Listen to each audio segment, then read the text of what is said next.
Throughout this course, we've briefly covered animations when customizing elements like images, text, menus, and buttons. Now let's take a closer look at these effects and how to apply them to bring more movement and interactivity to your site.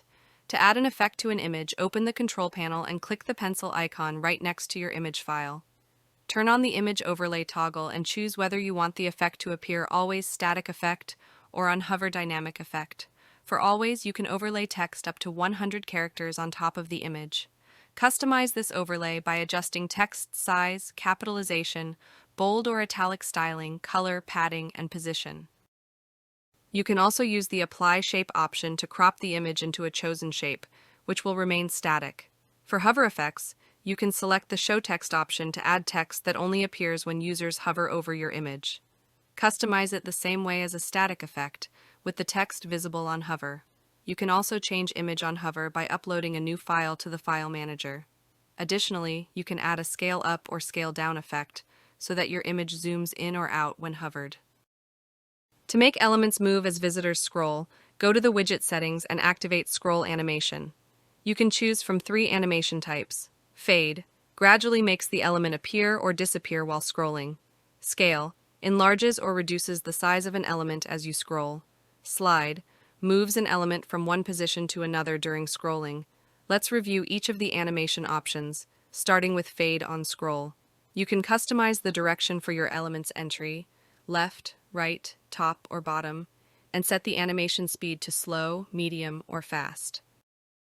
The next option, Scale on Scroll, also allows you to customize its direction and speed. Lastly, there's Slide, which lets you control the element's direction and animation speed as it moves. You can apply the fade, scale, and slide effects to individual text and button widgets. Alternatively, you can apply an animation to an entire column, and it will apply to all elements within that column. To add a hover effect to buttons, go to the Buttons section in your General Site Styles settings and click Customize to select an effect. There are 3 options available. Opacity. Your button's opacity will change from 100% to the level you set. Shadow. A shadow will appear around the button's edges. Alternative color. Your button's color scheme will change. You can specify hover colors for your button's text, background, and contour. These effects will apply to all buttons across your website. To add a unique animation to a specific button, click the pencil icon to go to the widget settings, then click the pencil icon next to your selected button, and turn on the additional effect toggle. In the condition field, select the visitor action that will trigger the effect, hover or static. For a hover-triggered animation, you can select the bounce effect to make your button move up and down. Shake creates a side-to-side or random movement when hovering. You can also adjust the button size with increase or decrease effects on hover.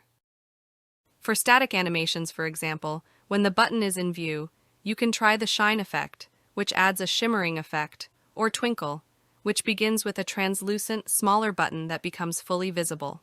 SendPulse's website builder offers several menu effects to make your site's navigation more interactive and engaging for users. To get started, click Menu Styles within the menu widget settings and select a hover effect.